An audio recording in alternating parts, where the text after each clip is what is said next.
पवित्र श्रीमद् भागवत गीता, पवित्र चारों वेद, पवित्र कुरान शरीफ, पवित्र बाइबल, पवित्र गुरु ग्रंथ साहिब, पवित्र कबीर साहिब की वाणी में छुपे हुए गूढ़ रहस्य अर्थात तत्व को जानने के लिए कृपया अवश्य सुनिए जगत गुरु तत्वदर्शी संत रामपाल जी महाराज के मंगल प्रवचन। परमात्मा कहते हैं सोचल सिद्धर मैं करूं अपने जन के काज।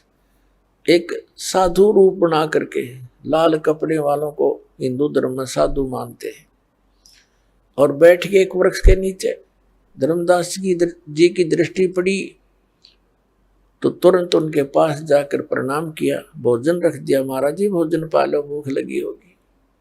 परमात्मा ने कहा हाँ धर्मदास भूख लगी है, रख दो भाई। अब वो देख रहा है कि ये आदमी जाना पहचाना सा भी लग रहा है, पर मुझे कैसे जानता है। फिर उसने सोचा धर्मदास जी ने कि मैं बहुत भंडारे करता रहता हूँ, साधु संत आते रहते हैं, तो किसी भंडारे में आया होगा, देखा होगा, मैंने भी इसको देखा होगा। तो परमात्मा ने क्या किया, एक लोटा रखा था अपने जल का, उस जल में लोटे में से थोड़ा जल लिया चुल्लू में और कोई मंत्र बुदबुदाया और जितना भी भोजन था उसके छींटे मार दिए जल के। क्या देखता है, देखते ही देखते सभी सारे भोजन की चींटी बन गई और प्रत्येक के मुख में अंडे सफेद सफेद। तब परमात्मा उसी रूप में आगे जिंदा वाले महात्मा का रूप बना लिया जेठिस और कहा, रे कसाई ए धर्मदास, कल क्या कह रहा था तू कि हम जीव हिंसा नहीं करते, तेरे से तो कसाई भी अच्छा। और ऐसे पाप के भोजन को मुझे खिलाने वाला था। सारी थाली काली होगी, चींटियों से भरगी, वो बाहर निकलने की चेष्टा कर रही है थाली से। तब परमात्मा उसी रूप में आए तो धर्मदास चरणों में गिर गए और बुरी तरह रोने लगे कि हे भगवान मुझसे गलती होगी, माफ करो मेरे दाता, मेरा तो सब कुछ उजड़ गया था, मेरी नालायकी थी दाता, क्योंकि पिछला रंग जल्दी सी उतरता नहीं। हे भगवान हमारा बहुत दिनों से रंग चढ़ा हुआ था, आप सारी सत्य कह रहे थे और मेरी आत्मा मान रही थी, पर मन बकवाद करे था, माफ करो मेरे दाता। परमात्मा ने कहा ठीक है भाई। अब फिर परमात्मा ने उसको सारी सृष्टि रचना सुनाई, ब्रह्मा विष्णु महेश की सतिथि से परिचित करवाया, तो काफी अच्छी तरह सुना उसने। लेकिन फिर भी ये मन बड़ा उस्ताद है, प्रश्न करता ही रहा वो। धर्मदास जी ने कहा कि भगवान हमने सुना है कि भगवान श्री कृष्ण ये विष्णु अवतार हैं, उन्होंने मोर ध्वज राजा के पुत्र ताम्र ध्वज को आरे से 2 फाड़ करवा दिया था और फिर जीवित कर दिया। अब आपकी बात को मैं कैसे स्वीकार करूं कि उनमें कोई शक्ति नहीं है। तो परमात्मा ने कहा बेटा मैं ये नहीं कह रहा कि इनमें शक्ति नहीं है, पर इनसे मोक्ष नहीं है, जन्म मृत्यु ना आपकी समाप्त हो सकती, ना इन तेरे भगवानों की हो सकती। अब परमात्मा ने कहा कि देखो वही श्री कृष्ण भगवान उस समय वो फेल हो गए जिस समय अभिमन्यु महाभारत के युद्ध में प्रथम दिन ही मारा गया था। अभिमन्यु भगवान श्री कृष्ण का सगा भांजा था, सुभद्रा का पुत्र था और पांडवों का कुलनाश हो रहा था। श्री कृष्ण उनको जीवित नहीं कर सका। अब धर्मदास जी एकदम स्तब्ध हो गए। तो परमात्मा से पूछा कि भगवान क्या कारण था। तो परमात्मा ने कहा कबीर जी ने कि धर्मदास ताम्रध्वज जो लड़का था उसकी आयु शेष थी, इस कटे हुए शरीर को ये उनके संस्कारवश ठीक कर सकते हैं। उसकी आयु शेष थी इसलिए उसको जीवित कर दिया। आप पे मरवाया था और आप पे जीवित कर दिया। अभिमन्यु की आयु शेष नहीं थी, भगवान आपके भगवान कृष्ण जी नहीं कर सके उसको जीवित। और एक परमात्मा परम अक्षर ब्रह्म है जिसकी मैंने कथा सुनी है। और मेरे गुरु धर्मदास जी ने पूछा कि आप फिर आपको ज्ञान कहाँ से हुआ महात्मा, जिंदा महात्मा, कि एक कबीर नाम के महापुरुष परमात्मा सतगुरु आए हुए हैं। उस सतगुरु ने मुझे ये ज्ञान बताया है और उसी से मैं आपको आगे ये जानकारी दे रहा हूं। तब धर्मदास जी ने कहा कि भगवान, आप सृष्टि रचना आपने सुनाई और सतलोक की महिमा बताई, मुझे वहां के दर्शन कराओ तब मेरा विश्वास दृढ़ हो। परमात्मा बोले, भाई बात सुन, जब मैं आपको बता रहा हूं मैं तुझे विधि बताऊंगा जो मैंने अपने गुरुदेव से प्राप्त है, और उसकी तू साधना कर। जब तू शरीर छोड़ के जाएगा वहीं पहुंच जाएगा, ऐसा हठ नहीं करना चाहिए। तो फिर उसने कुछ और ऐसे ही अटपट बातें कर दी और शंकाएं बहुत पैदा कर ली। तब परमात्मा फिर अंतर ध्यान हो गए और फिर लगा बुरी तरह रोने। फिर धर्मदास जी रोते हुए वापस चल पड़े अपने बांधवगढ़ की तरफ। अब घर पर जब पहुंचे, उसकी पत्नी बड़ी धार्मिक थी। आमनी देवी ने कहा कि भगत जी, आपने तो बहुत लंबा टूर प्रोग्राम बना रखा था, इतने शीघ्र कैसे आगे वापस? तब धर्मदास जी रोते हुए बुरी तरह रो रहे थे। ऐसे रो रहे थे जैसे कोई निजी व्यक्ति की मृत्यु हो जा। बोला नहीं जा रहा था, कंठ रुंध गया था। उसकी पत्नी ने सोचा कि भगत जी का किसी ने धन लूट लिया, जो ये पैसा अपने रास्ते का खर्च लेकर गए थे किसी ने लूट लिया, और ये न्यू रो रहा है कि मैं कंजूस टाइप हूं थोड़ी सी। क्योंकि धर्मदास जी खुले दिल से धर्म किया करते थे, वह टोक टाक देती थी कि इतना खर्चा नहीं करा करते, बालक भी पढ़ गए हैं। तो उसने अपने आप सोच लिया कि कहीं ये इसलिए दुखी हो कि मैं इसकी प्रत्येक क्रिया में बाधा बना करती थी, और आज इसकी दशा देखकर मुझसे रहा नहीं जा रहा। तो रोते हुए कह रही है, उस रोते हुए को देखकर कहने लगी कि आपका भगवान ने घना धन दे रखा है, आप क्यों चिंतित होते हो? किसी ने धन चुरा भी लिया तो आप दोबारा ले जाओ। काफी देर के बाद धर्मदास जी थोड़ा सा नॉर्मल से हुए, फिर बताने लगा कि आमनी, यदि मेरा धन, भौतिक धन खत्म हो जाता तो मैं नहीं रोता। आज मेरा वो धन चला गया, शायद मुझे नहीं मिले, और वो मिलेगा नहीं, मैं जीऊं नहीं। आमिन जी ने फिर पूछा, सारी कहानी बता दी। आमिनी जी ने कहा कि आप एक व्यापारी होकर के और सौदा चूक गए। तब धर्मदास जी कहता कि जीवन में पहली बार चुका हूं मैं, इसलिए रो रहा हूं। मैं कितना नालायक हूं। सारी कथा सुनाई, सारी कहानी बताई। 6 महीने बीत गए ऐसे ही रोते हुए,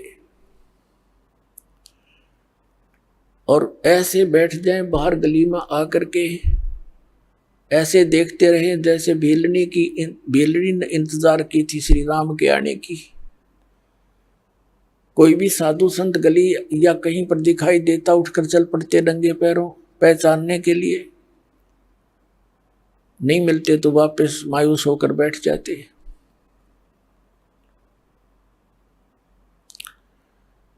ऐसे 6 महीने बीत गए। एक दिन परमात्मा ने उसकी पत्नी में प्रेरणा की, आमनी देवी में। आमनी ने कहा कि मैं आपकी ये दशा देख नहीं पा रही हूं, परमात्मा ने कोई कारण बताया हो कैसे मिलेंगे, हम वही क्रिया कर लें।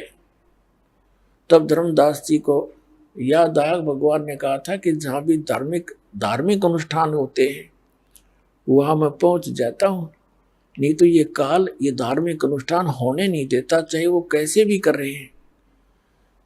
मैं चाहता हूं आस्तिक बनी रहे, काल चाहता ये नास्तिक हो जाए। तब आमनी ने कहा कि आप भंडारा कर दो। आमनी ने 1 दिन का कहा, उसने 3 दिन का रख दिया। अब 2 दिन बीत गए, भंडारे में भगत संत जन आ रहे हैं, भोजन खा रहे हैं, जा रहे हैं, दक्षिणा ले रहे हैं। अब तीसरा दिन भी दोपहर की बात हो गया।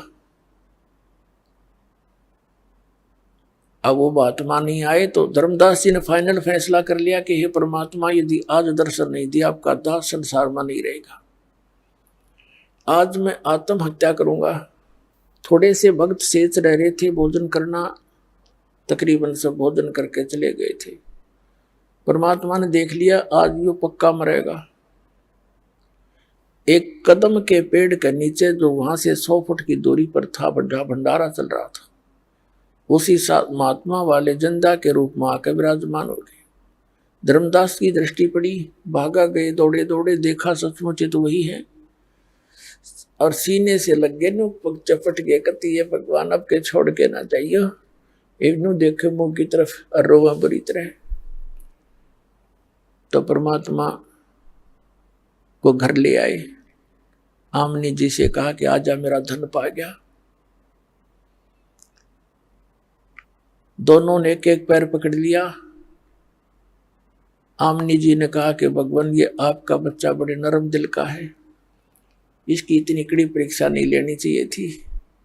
परमात्मा ने कहा बेटा यू काल का वकील बन रहा था और एक नहीं मानना था, मैं सारी सच्ची कहूं था। अब इसको मैंने ताव दिया है, ये लोहा गर्म कर दिया इसका। अब जो चोट मारूंगा वह ठिकाने लगेगी, इसलिए इसको 6 महीने का ताव देना पड़ा। फिर परमात्मा ने उन दोनों को प्रथम मंत्र दिया। एक दिन धर्मदास जी ने बहुत आग्रह किया, भगवान एक बार आपका लोक दिखा दो। परमात्मा भी चाहते थे मैं गवाह बनाऊं अपना। धर्मदास जी को लेकर के सतलोक गए। शरीर नीचे रह गया, भौतिक शरीर, सतलोक लेकर गए। तो वहां क्या देखा, परमात्मा अपने दूसरे रूप में तेजो में शरीर, जिसके सिंहासन पर विराजमान है, मनुष्य आकार है, एक रोमकूप में करोड़ सूर्य मिला दे करोड़ चंद्रमा, उससे भी अधिक रोशनी परमात्मा के शरीर की है।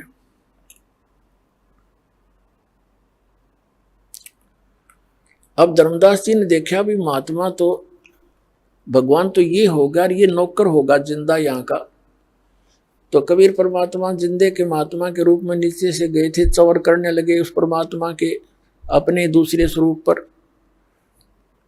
थोड़ी सी देर में सिंहासन पर विराजमान जो परमात्मा थे वो उठे और नीचे से गए हुआ शरीर जिंदा वाला सिंहासन पर विराजमान हुआ। और वो तेजों में शरीर वाला भगवान जिंदा महात्मा के ऊपर चवर करने लगा। कुछ देर के बाद धर्मदास जी ये सोच रहे थे ये क्या हो रहा है कि महात्मा के ऊपर भगवान चवर कर रहा है। इतने में तेजों में शरीर जिंदा वाले शरीर में समा गए। अकेले कबीर भगवान जिंदा वाले रूप में वहां विराजमान रहे, अनंत कोट ब्रह्मांड के कंट्रोलर के सिंहासन। फिर परमात्मा ने कहा कि जाइए धर्मदास नीचे जाओ और मेरी इस सारी महिमा से तू जनता को परिचित कराओ। तब धर्मदास जी ने कहा था कि भगवान मुझे यही रख लो दाता, कर ना भेजो मुझको उस गंदे लोक में। तब भगवान ने कहा बेटा जाना पड़ेगा, क्योंकि तुम भक्ति युक्त थे, अब भक्तिहीन हो चुके हो। मैं तुम्हें सतनाम दूंगा, सारनाम दूंगा, उसकी साधना करके तुम वापस आ सकते हो, वैसे यहाँ ठिकाना नहीं। कहने का भाव ये मालिक के कहने से वापस शरीर में आया। तीसरे दिन पूरे परिवार रिश्तेदार इकट्ठे हो गए, बेहोश पड़ा, सब इलाज ट्रीटमेंट जंतर मंत्र भी करा लिए। जब धर्मदास जी उठे, एकदम देखा कि महात्मा जी कहाँ हैं, सामने नहीं पाए उनको। उठकर चल पड़े कि काशी में बता रहे थे, मैं काशी में रहता हूँ, जुलाई का काम करता हूँ, कबीर मेरा नाम है। अब काशी में जाकर देखिए वही सूरत, और चरणों में गिर गए परमात्मा के। सतलोक में जो देखा हुआ, आंखों देखा वर्णन कबीर सागर के अंदर वर्णित किया, परमात्मा की आंखों देखी वाणी का। तो पुण्यात्माओं, जिस नाम से उन महापुरुषों का कल्याण हुआ, जैसे आदरणीय नानक साहिब जी को भी परमात्मा ऐसे लेकर गए थे। फिर उनको छोड़ा था, उन्होंने कहा था, भाई सूरत मुलुक की वेश ए ठगवाड़ा ठगी, देश खरा सियाना बहुता बारी, धान के रूप रहा करता। तो पुण्यात्माओं, सौभाग्य आपका, आपको परमात्मा ने वही मंत्र उपलब्ध कराए। धन्य आपके माता पिता जिनसे जन्म हुआ। बोलो सतगुरुदेव।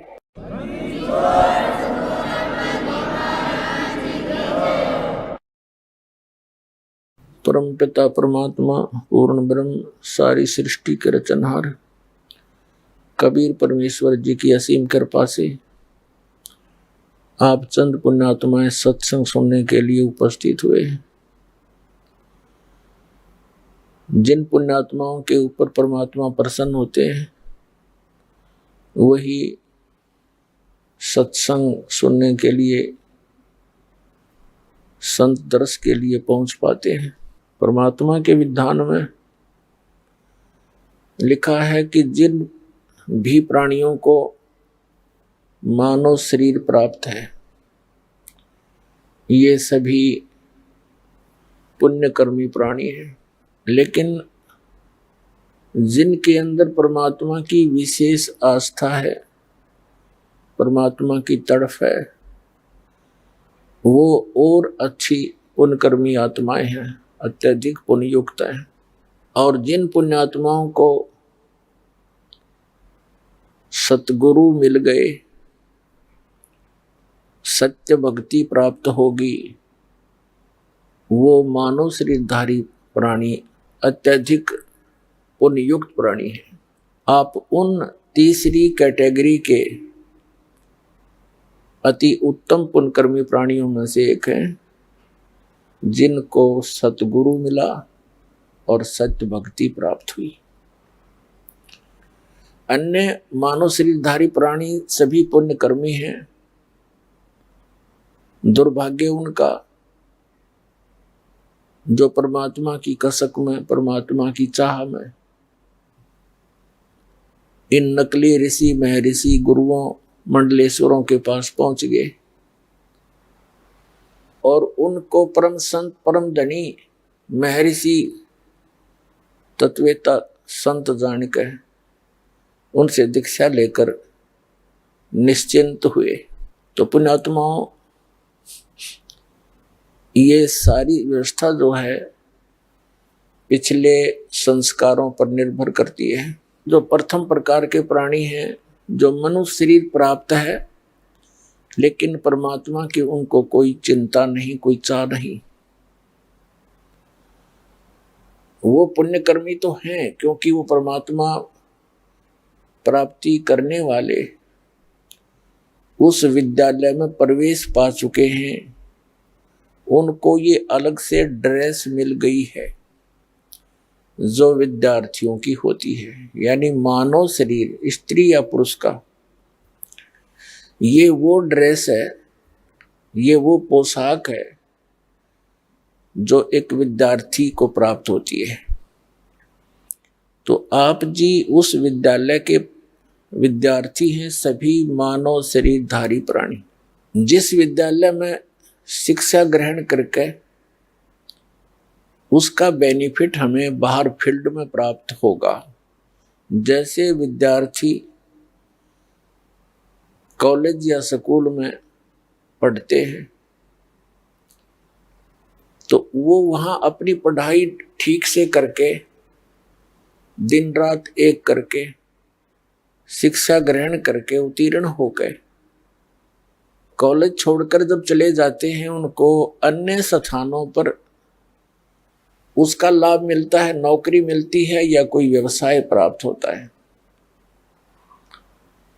और जो विद्यार्थी विद्यालय के उस शिक्षा के दौरान ही, उस शिक्षा समय के दौरान ही, उसके अंतर्गत ही विद्या ग्रहण ना करके वो सिनेमा देखता है और अच्छा खाता पीता उड़ता पहनता है और सो जाता है, अर्थात अपने उद्देश्य से विचलित होकर, और कॉलेज के दौरान, कॉलेज के समय में जो सुविधाएं प्राप्त कर रहा है वो विद्यार्थी अपने जीवन को नाश कर रहा है। तो पुण्यात्मा, आप जी पूरे विश्व में जितने भी मानव शरीरधारी प्राणी हैं सब को परमात्मा ने वो ड्रेस दे रखी है, एक पहचान है कि आप विद्यार्थी हैं। विद्यार्थी को माता पिता प्रत्येक सुविधा देते हैं, घर के घरेलू कार्य से भी उनको दूर रखते हैं, जो भी उसकी पढ़ाई में खर्चा पैसा होता है वह होता है वो खुश होकर करते हैं, दिल खोल कर करते हैं। और वो बच्चा इतनी सुविधा प्राप्त करके फिर पढ़ता नहीं है तो उसका फिर जीवन नरक बन जाता है। ठीक इसी प्रकार ये स्थान स्थायी नहीं है जहां आप रह रहे हो, और इस मनुष्य जीवन का उद्देश्य केवल इतना ही नहीं है जितना आप जी सत्संग प्राप्ति से पहले कर रहे हो। संतानों उत्पत्ति, उनकी परवरिश, विवाह कर देना, उनके फिर संतान की आशा लगाकर जीवन व्यतीत करना, फिर मृत्यु को प्राप्त हो जाना और अपने मनुष्य जीवन के कर्म को और कर्तव्य को पूरा जान लेना, ये हमारी तत्व ज्ञानहीनता थी। तो पुण्यात्माओं, जैसे आप यहाँ पढ़ोगे, ये शिक्षा ग्रहण करोगे, यानी परमात्मा के ज्ञान को सुनोगे, फिर जैसा भी आपको क्रियाएं बताई जाती हैं उन साधनाओं को करोगे, तो आपको इस पृथ्वी पर सुविधाएं नहीं मिलेंगी। वो इस पर जो मिलनी है वो आपको आवश्यक वो दे ही रखी है परमात्मा ने। क्यों मानव शरीर दे दिया, उसमें खान पान, सूझबूझ, सद्बुद्धि, अंग क्रियाएं सारी ऐसी दे दी जो हम अपने शरीर की सुरक्षा के लिए मकान बना सकते हैं, प्राकृतिक आपदाओं से बचने के लिए समय पर आहार कर सकते हैं, भूख लगती है तो बता के हम भोजन भी प्राप्त कर सकते हैं, प्यास लगे जब चाहे हम जल ग्रहण कर सकते हैं। तो ये हमें सद्बुद्धि दी, तो इस सद्बुद्धि का हम प्रयोग करके भक्ति करके सतलोक जा सकते हैं। ये पूरी पृथ्वी एक यूनिवर्सिटी समझो, स्कूल कॉलेज समझो, और जिसको जैसा टीचर मिला है, जिसने जहाँ की जैसी ट्रेनिंग की है, उसी ट्रेनिंग का ही वो आगे लाभ प्राप्त कर सकता है। जैसे किसी ने श्री विष्णु जी सतगुण की पूजा की है तो उसको पृथ्वी की बजाय विष्णु जी के लोक में जाकर के वो सुविधा प्राप्त होगी। जैसे फील्ड में यानी क्षेत्र में जाकर ही विद्यार्थी को नौकरी मिलती है, जॉब मिलती है। ऐसे ही जिसने शिव जी की भक्ति की शिवलोक में चला जाएगा, जिसने ब्रह्म की भक्ति की वो ब्रह्मलोक में चला जाएगा, और जिसने श्री देवी दुर्गा की भक्ति की वो दुर्गा जी के लोक में चला जाएगा, और जिसने पूर्ण ब्रह्म परम अक्षर ब्रह्म सत्य पुरुष की साधना की तो सतलोक में चला जाएगा। तो हम यहाँ जो सुविधाएं बटोर रहे हैं ये बालकों जैसी बुद्धि युक्त हैं। हम सारा जीवन कोठी बनाने में, प्लाटों के खरीद कर साहूकार बनने में, और विवाह शादियों के अंदर जो हम अपनी परंपराएं बिगाड़ कर इतने विशाल कर बैठे हैं जो हमारा सिर दर्द बन गई है, इन्हीं के निर्वाह में, इन्हीं के निभाने में हम सारा जीवन व्यर्थ कर जाते हैं। और सारे जीवन में जो हम संग्रह संचित करके कोई कोठी बंगले बैंक बैलेंस बनाते हैं वो यही रह जाते हैं और हम मुंह लटका कर जाते हैं। परमेश्वर ने स्वयं आकर के हमें ये ज्ञान दिया कि आप जी जिस प्रकार इस पृथ्वी पर रह रहे हो और जिन आशाओं को लेकर तुम जी रहे हो, ये तुम्हारी बालक बुद्धि है। परमात्मा कहते हैं, होले सुहागण सुरता त्यारे, मालिक घर जाना है तो होले सुहागण सुरता त्यारे, मालिक घर जाना है तो होले सुहागण सुरता त्यारे। नाले धोले ओढ़ पैर लेकर 16 श्रृंगार, नाले धोले ओढ़ पैर लेकर 16 श्रृंगार। आज नहीं तय तड़के परसों आवेंगे तेरे लड़िहारे, मालिक घर जाना है तो होले होले सुहागण सुरता त्यारे, मालिक घर जाना है। तेरा सोना शिखर बर तारे, मालिक घर जाना है। तेरा सोना शिखर बर तारे, मालिक घर जाना है। होले होले सुहागण सुरता त्यारे, मालिक घर जाना है। तेरे साथ की कितनी जाली तू क्यों लारी वार, तेरे साथ की कितनी जाली तू क्यों लारी वार। गुड़िया खेलत जन्म गवाया, लाया है नहीं विचारे, मालिक गिर जाना है तो होले होले सुहागण सुरता त्यारे, मालिक घर जाना है तो होले सुहागण सुरता त्यारे, मालिक घर जाना है। तेरा सोना शिखर बर तारे, मालिक घर जाना है। सतगुरु मारे बाणिया है करते वणज व्यवहार, सतगुरु मारे बाणिया है करते वणज व्यवहार।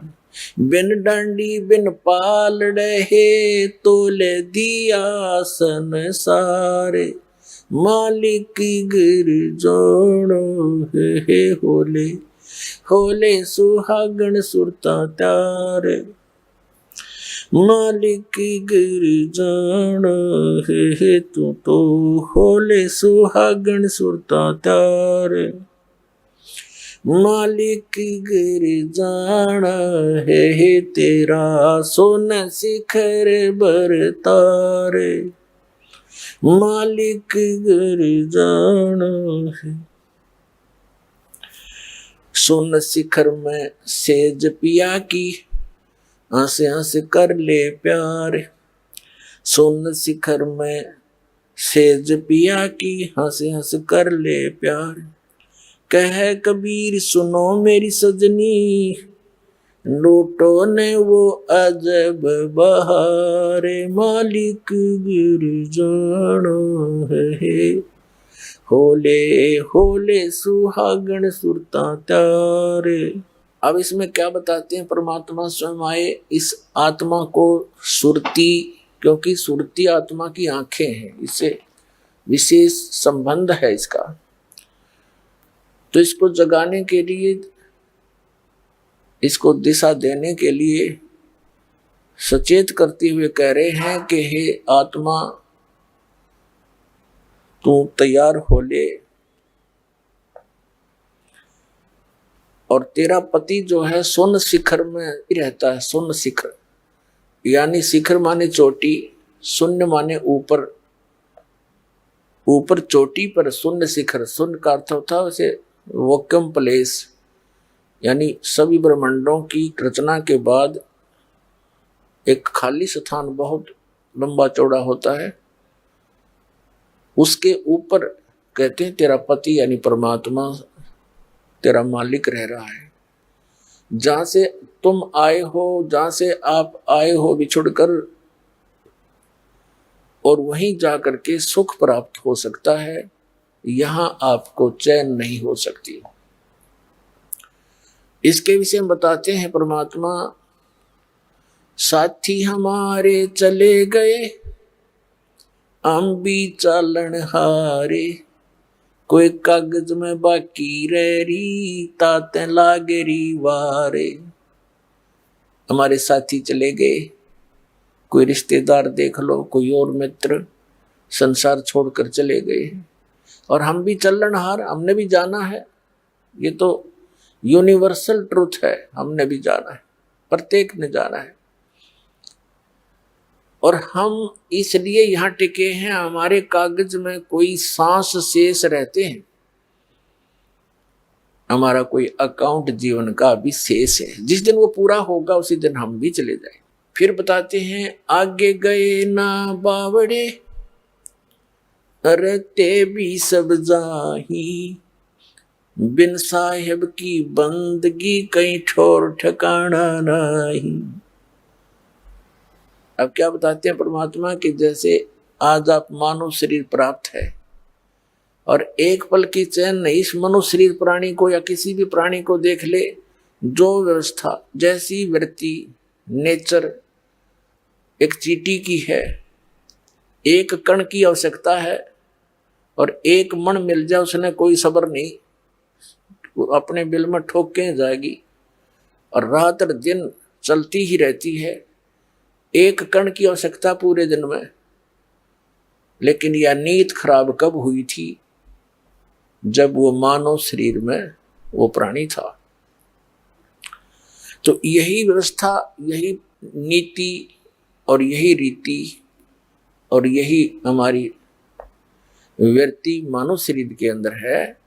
हमने आवश्यकता थोड़ी सी वस्तु की होती है, लेकिन हम बेसब्रे हो जाते हैं, हम संतुष्ट नहीं होते, थोड़े बहुत उसमें लगे ही रहते हैं, जीवन नष्ट ही हो जाता है, पर हम हार नहीं मानते, माया जोड़नते, और वो जोड़ी जाड़ी रह जाती है,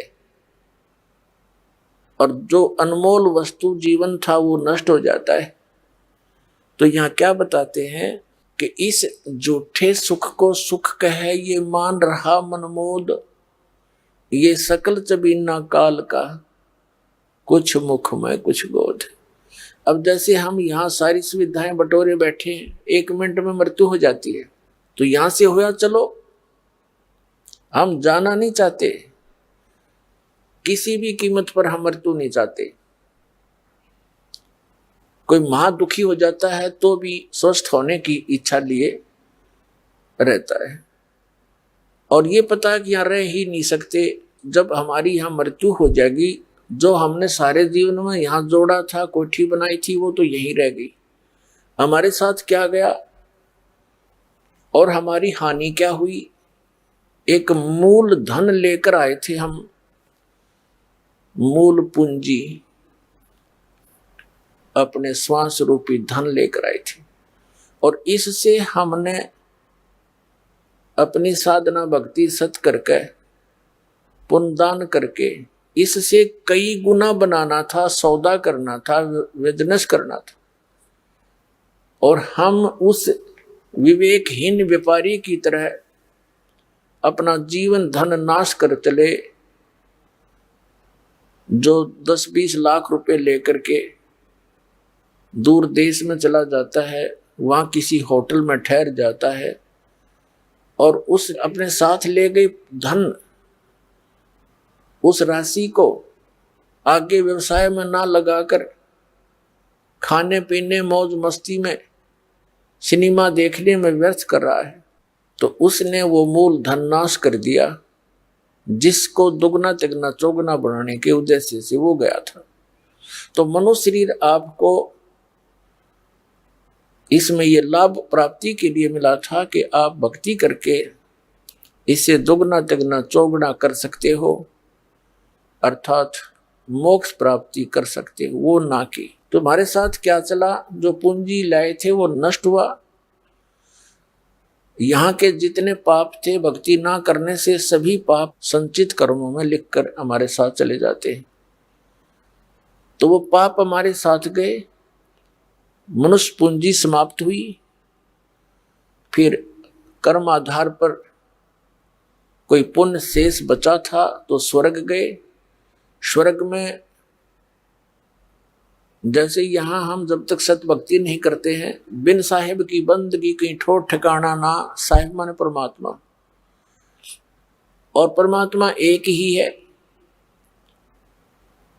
जैसे श्रीमद् भगवत गीता अध्याय नंबर 18 के श्लोक नंबर 62 में अर्जुन से ये ब्रह्म बोल रहा है श्री कृष्ण में प्रवेश करके कि अर्जुन, यदि तुझे परम शांति चाहिए तो सर्व भाव से उस परमेश्वर की शरण में जा जिसकी कृपा से तू परम शांति को और सनातन परम धाम को प्राप्त होगा। 18वें अध्याय के 66वें श्लोक में इसको फिर से रिवाइज किया है कि उसकी शरण में जाना है तो मेरे सतर की, ब्रह्म सतर की जो साधना तूने की है वो मुझे छोड़ दे। एकम शरणम व्रज, एकम, जिसके समान दूसरा कोई नहीं, समर्थ, उस परमात्मा की शरण में व्रज माने जा। और इन सभी अनुवादकर्ताओं ने,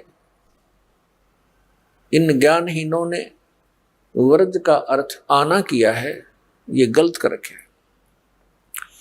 इंग्लिश वर्ड गो का अर्थ जाना होता है और गो का अर्थ कोई कम करता है, आना करता है, तो वो उस विवरण को समझ नहीं पाया जहां पर वो गो शब्द लिखा गया है। इसी प्रकार जहां वर्ज शब्द लिखा है और उसका आना कर रहे हैं, तो ये महामूर्खता का प्रमाण उन अनुवादकर्ताओं का है, क्योंकि वो तत्व ज्ञानहीन थे। संस्कृत अवश्य जानते थे लेकिन तत्व ज्ञान नहीं था। अब जितने भी ये महापुरुष हुए हैं जिन्होंने ठेका लिया वेदों की अनुवाद का, गीता के अनुवाद का, ये डुप्लीकेट ऋषि महर्षि दानंद जैसे, जब तक इनको मूल ज्ञान नहीं होगा तो वेदों के अर्थों का ऐसे अड़ंगा किया इन्होंने। अब जैसे रामायण की चौपाइयों को कोई घोट ले, पढ़ ले, और उसको ये मूल ज्ञान हो नहीं कि राम कौन था, रावण कौन था, सीता कौन थी, दशरथ कौन था, अयोध्या क्या है, श्रीलंका क्या थी, तो उसका अनुवाद करने चले कि राम ने रावण को मारा और सीता ले अयोध्या पगधारा। अब राम का अर्थ तो बकरा भी होता है। अब कुछ है कि नकलियों ने ऐसे भी अनुवाद किए हैं वेदों के अनुवादकर्ताओं ने, जैसे जहां अग्नि शब्द है, अग्नि का अर्थ होता परमेश्वर, तो परमेश्वर की महिमा, तो परमेश्वर के सतर क्या काम होगा, फिर या करके लिख रखा है या अग्नि,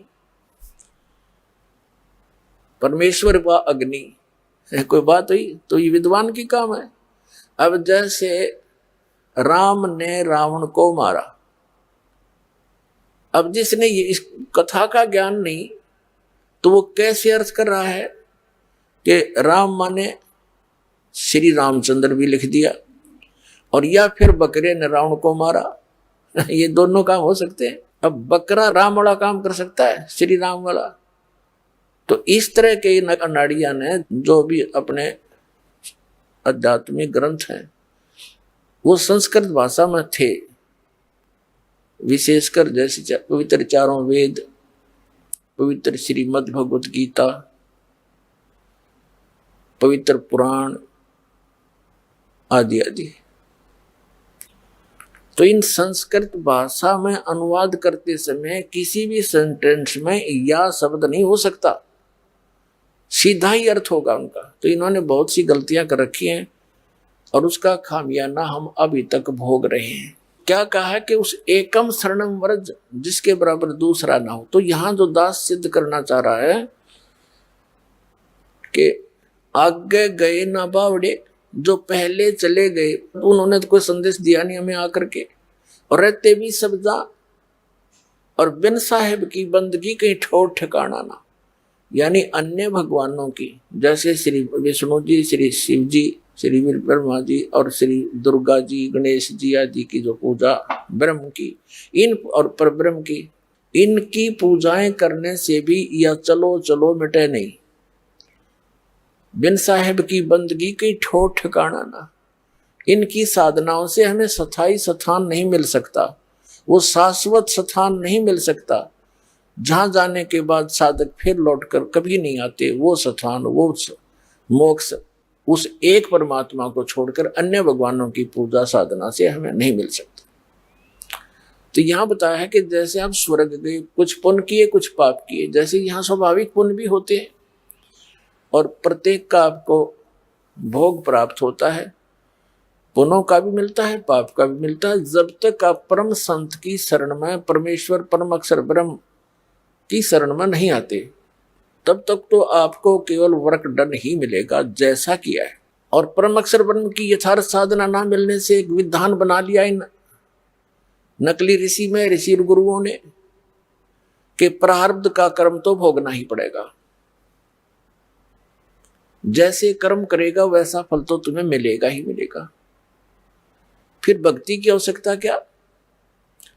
अब जैसे किसी के ऊपर दुखों का कहर टूट गया, वो भक्ति कैसे करेगा?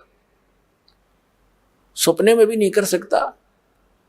तो फिर भक्ति का अस्तित्व, भगवान का अस्तित्व खत्म हो जाता है। ऐसे विधान बनाने वालों ने जो बना रखा है, तो वो वैसे व्यक्ति थे जो महापुरुष थे, अच्छी आत्माएं थी, साधना ठीक मिली नहीं, स्वयं उनका शरीर भी ठीक रहा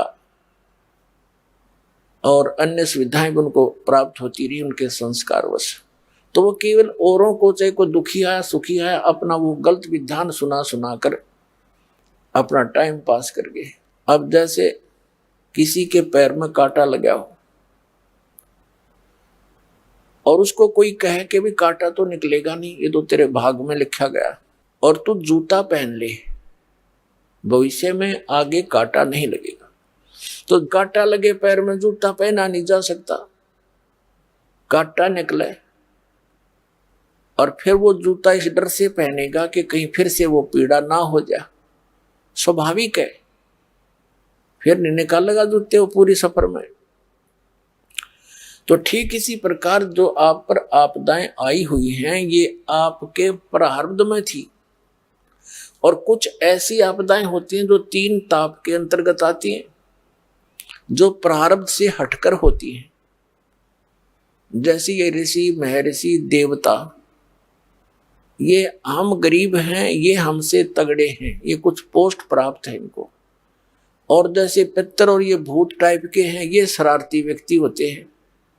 तो हम एक जो मानव शरीरधारी अन्य प्राणी हैं, ये जैसे समझो जन साधारण है, और ये अच्छी पोस्ट वाले व्यक्ति हैं। देवता हुए और ये पितर तक हुए, भूत जो सतर के हैं। पितर भी इतनी बेमतलब वो नहीं करते, लेकिन भूत टाइप के जो होते हैं, ये अननेसेसरी परेशान करते हैं, किसी में प्रवेश हो जाते हैं, किसी को सताते हैं। और जैसे देवता रुष्ट हो गए, उन्होंने आपके ऊपर कोई अपना दुख छोड़ दिया, और अन्य जैसे कोई जंतर मंत्र कर देता है, वो कर दिया। तो इस तरह के जो 3, जैसे कोई सर्प डस गया या कोई और, इस तरह के भी 3 ताप के अंदर आते हैं। ये जो 3 ताप भी आपको प्रारब्ध से हटकर भोगने पड़ते हैं। तो कहने का भाव ये है कि जब तक हम परम संत की शरण में नहीं आते, तो ये हमने सभी भोगने पड़ते हैं। इन ब्रह्मा विष्णु महेश आदि भगवानों के और दुर्गा और ब्रह्म तक की साधना करने वालों के ये 3 ताप भी नहीं कट सकते, प्रारब्ध का संस्कार भी नहीं हट सकता, वो भोगना ही पड़ता है। जैसे श्री विष्णु जी को श्राप दिया था नारद जी ने कि तूने मेरे बंदर का मुंह लगा दिया और मैं विवाह कराना चाह रहा था, जिससे मैं वंचित रहा। अब एक जीवन तू अपनी पत्नी के वियोग में बिताएगा, ऐसा उसने श्राप दे दिया। तो उस श्राप को, ये 3 ताप के अंतर्गत आता है। कोई देव ऋषि या कोई श्राप दे दे, कोई जंतर मंत्र कर दे, तो उस श्राप को, उस 3 ताप के दुख को श्री विष्णु जी भी समाप्त नहीं कर सके, भोगना ही पड़ा। और फिर दुर्वासा जी ने श्राप दिया था श्री कृष्ण और यादवों को कि तुम्हारे कुल का नाश होगा, क्योंकि यादव ने श्री कृष्ण जी का पुत्र प्रद्युम्न और साथ में कुछ अन्य द्वारका वासियों ने मिलकर मजाक कर दिया था दुर्वासा जी के साथ। तो उन्होंने श्राप दे दिया कि तुम्हारा पूरा यादव कुल नाश होगा। श्री कृष्ण की आंखों के सामने सारा यादव कुल नाश हो गया। श्री कृष्ण जी भी एक विषाक्त तीर लगने से मृत्यु को प्राप्त हुए। तो यहाँ गरीबदास साहिब जी जो परमात्मा से परिचित हुए, आदरणीय गरीबदास साहिब जी, गांव छुड़ानी, जिला झज्जर वाले, परमात्मा स्वयं आकर उनको सतलोक लेकर गए थे कबीर जी, और अपनी सतीथि और समर्थता से अन्य भगवानों की सतीथि और उनके सामर्थ्य से परिचित करा करके उनको वापस छोड़ा था शरीर में। तब गरीबदास साहिब जी ने कहा था कि तुम कौन राम का जपते जापम, और ताते कटे ना तुमरे तीनों तापम। तुम किन भगवानों की भक्ति कर रहे हो जिनसे तुम्हारे 3 ताप भी नहीं कट सकते। तो हम उसी प्रसंग पर आते हैं कि जैसे किसी के पैर में कांटा लगा हो, जूता तभी पहनेगा जब वो कांटा निकल जाए।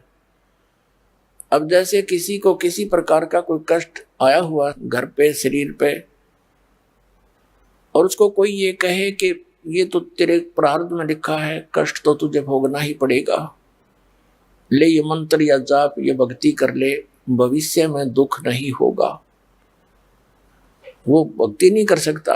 कहने की बातें हैं। और फिर परमात्मा दया करे, जैसे ये मंत्र हम देते हैं कि इस मंत्र के जाप करने से तुम्हारे कांटे निकलेंगे, तो कांटे निकालने के लिए प्रयत्न करना पड़ता है, चाहे थोड़ा बहुत कष्ट भी हो जाए। कांटा निकला और सुख हुआ, तो जो विधि दास बताएगा, इससे आपके प्रारब्ध के पाप भी नाश होंगे और आपके संचित कर्म जो ढेर लगा रखा है आपका, असंख्य जन्मों के पहाड़ जितने संचित कर्म आपके पड़े हैं पाप, उनका भी नाश करेंगे। ये वो साधना दास आपको देगा जो भगवान ने बताई आकर के। क्या बताया है कि बिन साहेब की बंदगी कहीं ठोर ठिकाना ना, तुम कौन राम का जपते जपम, ताते कटे ना तुमरे तीनों तापम। तो यहां बताया है एकम शरणम वर्ज, उस परम अक्षर की शरण में जाने से, उसकी भक्ति करने से आपको फिर वो ठोर ठिकाना मिलेगा, आपको शाश्वत स्थान मिलेगा, जहां जाने के बाद साधक फिर लौटकर कभी संसार में नहीं आते। अब यहाँ इन अन्य तत्व ज्ञानहीन ऋषि महर्षि गुरुओं ने, कबीर पंथियों ने भी, सभी ने एक विधान बना रखा है अपनी अज्ञान सोच से सुनी सुनाई दंत कथा के आधार से कि सतलोक में कुछ नहीं है, प्रकाश ही प्रकाश है, चेतन ही चेतन है, और आत्मा वहां जाकर उसमें मिल जाती है, जैसे बूंद समुद्र में उसी का रूप हो जाती है। एकाद चतुर प्राणी कहता है कि नहीं, आत्मा का अस्तित्व अलग है, बिंदु टाइप में उस प्रकाश में घूमती रहती है। तो इसके विषय में परमात्मा ने बताया है, कबीर जी ने, बिन देखे उस देश की बात कहते हैं कूर। इस तरह की जो बातें करते हैं उन्होंने वहां कुछ देखा ही नहीं है, सतलोक में वो गए ही नहीं है, झूठ बोलते। सतलोक के अंदर ऐसी ही व्यवस्था है, वहां की धरती है, सफेद धरती है, पारदर्शक, बहुत तेजों में पृथ्वी है।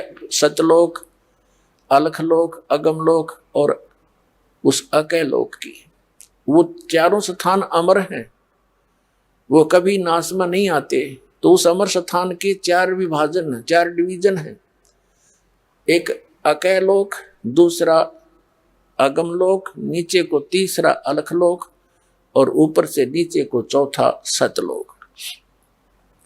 फिर प्रत्येक इन 3 लोकों में, सतलोक, अलखलोक और अगमलोक में, इनके फिर 3-3 पोर्शन हैं।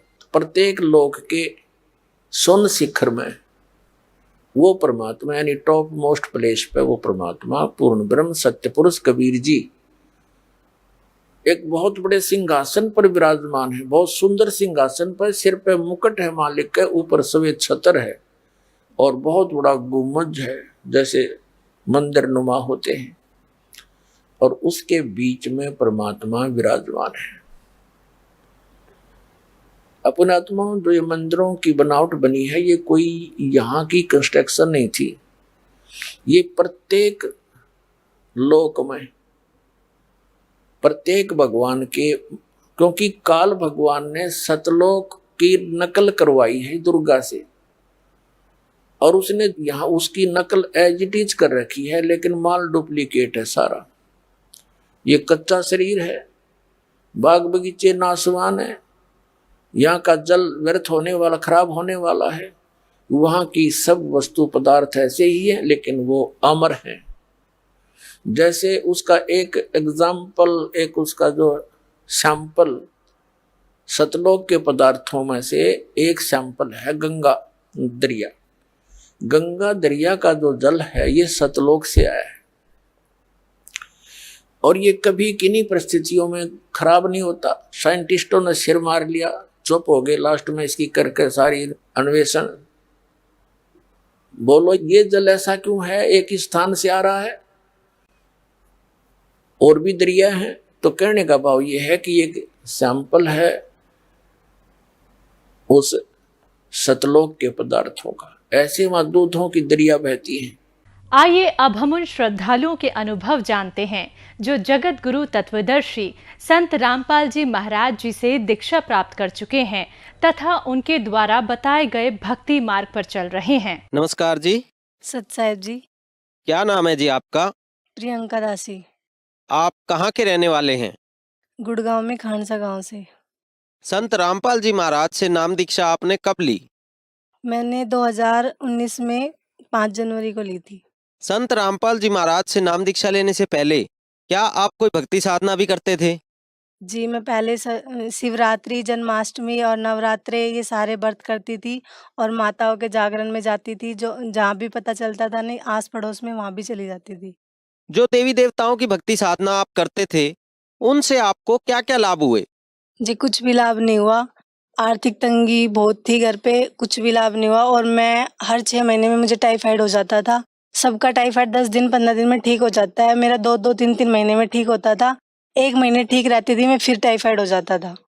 कुछ भी लाभ नहीं हुआ। और जी, आर्थिक तंगी रहती थी और घर में कलेश होता था, क्योंकि मैं चली जाती थी छुपके से और फिर आती थी तो सब डांटते थे कि कुछ लाभ भी नहीं होता और ये पागल हुई घूमती है मंदिरों में और जागरण में। आपने बताया कि आप मंदिरों में जाते थे, जागरणों में जाते थे, उस भक्ति से आपको कोई लाभ नहीं हो रहा था, घर में कलेश रहता था, आर्थिक तंगी भी थी, आप खुद बीमार रहते थे। तो इन सब परिस्थितियों के बीच आपको संत रामपाल जी महाराज की जानकारी कहाँ से मिली? वैसे तो मेरे घर में पापा जी और मेरा छोटा भाई है ना, संत रामपाल जी महाराज के शिष्य थे, लेकिन मैं उनकी मानती नहीं थी, सुनती नहीं थी, क्योंकि मुझे जो डांस वगैरह और जागरण में जाना, नाचना, ये सब बहुत पसंद था। और मेरे ताऊ का लड़का है बड़ा, वो भी भगत है, मैं उसकी भी नहीं मानती थी। फिर मैंने एक बार गुरुजी को ना चैलेंज किया था, क्योंकि कहीं ना कहीं मेरे मन में था कि भगवान तो कुछ करेंगे नहीं, तो इनको ही वो किया। तो एक बार है ना, हमारा ऑटो चोरी हो गया था सुबह 4 बजे के आसपास, 3 से 4 बजे के बीच। तो मेरे पापा के पास, पापा के जो दोस्त है भगत जी है, वो भी, उनका कॉल आया कि भाई आज बड़ी जल्दी ऑटो पे चला गया। पापा कह रहे हैं मैं तो घर हूँ।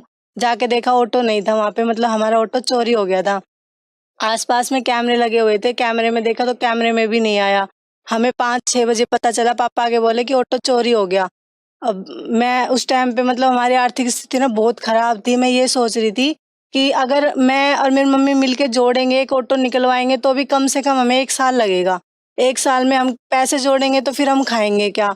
तो इतना कह के मैं ना बर्तन धोने चली गई। तो पापा और भाई बोले चलो एक राउंड और लगा के आते हैं। और संत रामपाल जी महाराज का जो हमारे घर में मंदिर है ना, उस मंदिर के सामने मैं बोली कि अगर आप सच में भगवान हो तो आज हमारा ऑटो मिल जाना चाहिए, क्योंकि मेरे मन में ये था कि अब तो मिलेगा ही नहीं, जब कैमरे में नहीं आया, किसी ने देखा ही नहीं है, तो अब क्या मिलेगा। अगर आप सच में भगवान हो तो आज ऑटो मिल जाना चाहिए। नहीं, मैं तो जिंदगी भर विश्वास करूंगी नहीं। इतना कह के मैं बर्तन धोने चली गई और बर्तन धोते धोते मैं बहुत रोई थी। मतलब उस टाइम पे बता नहीं सकती कि मैं कितनी रोई थी, कि टेंशन थी कि अब क्या होएगा, कैसे करेंगे, कुछ नहीं समझ में आ रहा। फिर मेरे पापा आए 6:30 बजे, ऐसे आए जैसे कि उनको पता है कि मैंने उनके सामने बोला है कि गुरुजी से इसने ऐसे बोला है। मेरे पापा मेरे साइड आए और मेरी तरफ देखा और हंसाए। मैं बोली क्या हुआ? कह रहे वो खड़ा टम्पू जा। फिर मैंने बाद में सिर्फ अपने छोटे भाई को बताया था कि साहिल मैंने तो ऐसे ऐसे गुरुजी के सामने बोला था और ऑटो मिल गया, और मैं तो ये सब नहीं छोड़ सकती भाई, डांस वांस करना। जब फिर मेरे भाई ने मुझे समझाया, एक बुक दी ज्ञान गंगा, वो पढ़ी और फिर मैंने 2-3 दिन बाद ही नाम ले लिया था। आपने बताया कि संत रामपाल जी महाराज से नाम दीक्षा लेने से पहले ही आपने संत रामपाल जी महाराज को एक चैलेंज दिया, जो संत रामपाल जी महाराज ने आपका चैलेंज एक्सेप्ट करके आपको लाभ दे दिया।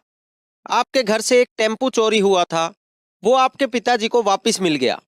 उसके बाद आपने संत रामपाल जी महाराज से नाम दीक्षा ली। तो क्या संत रामपाल जी से नाम दीक्षा लेने के बाद आपको कोई अन्य लाभ भी प्राप्त हुए? जी, लाभ तो मुझे बहुत बहुत ज़्यादा हुए हैं, लेकिन उसमें से एक है जो कि मुझे जीवन दान मिला है। किसी ने मेरा हाथ देख के ये बोला था कि ये लड़की सिर्फ 1 साल की है।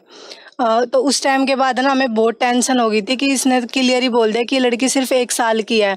फिर वो ऑटो का चैलेंज दिया था मैंने गुरुजी को, फिर मैंने नाम ही ले लिया। जैसे ही उन्होंने जो बताया था उसके 1 साल होने ही वाला था, अक्टूबर में दिवाली के 1-2 दिन पहले मेरे किसी ने बाल काट लिए थे, इतने 2.5 से 3 इंच के। और ये जब भी सबको पता चला, मेरे रिश्तेदारों को, अड़ोसी पड़ोसी को, सब ने तरह तरह की बातें बनाई थी कि अब ये होगा वो होगा। और घर भी बन रहा था हमारा, तो ये घर अच्छा नहीं बन रहा, शुभ नहीं बन रहा, और कहाँ लड़की को भेज रही है, लड़की को भी नाम दिला दिया, और ये ऐसी है वैसे है।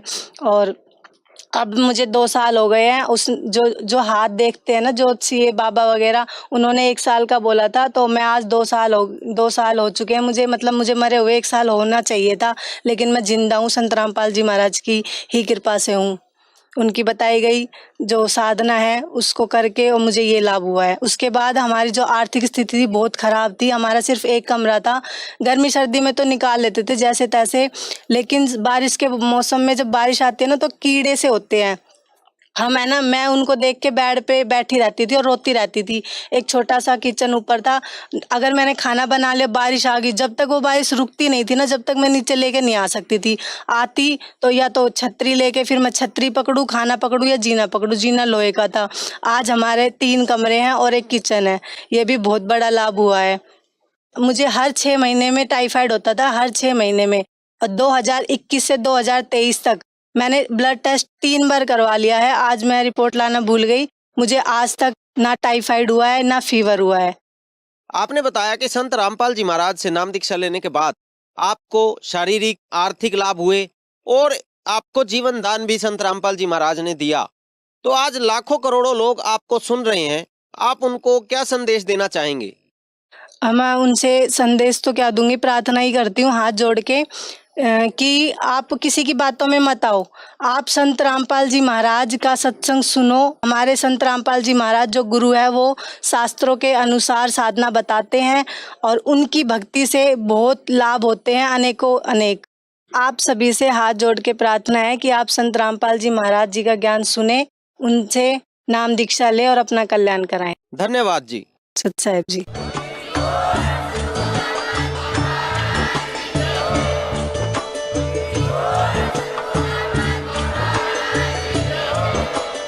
आप सुन रहे थे जगत गुरु तत्वदर्शी संत रामपाल जी महाराज जी के मंगल प्रवचन। अधिक जानकारी के लिए विजिट कीजिए हमारी वेबसाइट www.jagatgururampalji.org। संत रामपाल जी महाराज जी के शुभ आशीर्वाद से पूरे विश्व भर में 500 से भी ज्यादा नाम दीक्षा केंद्र हैं, जिन पर संत रामपाल जी महाराज जी द्वारा ऑनलाइन निशुल्क नाम दीक्षा दी जा रही है। अपने नजदीकी नाम दीक्षा केंद्र का पता करने के लिए संपर्क करें 8222880541।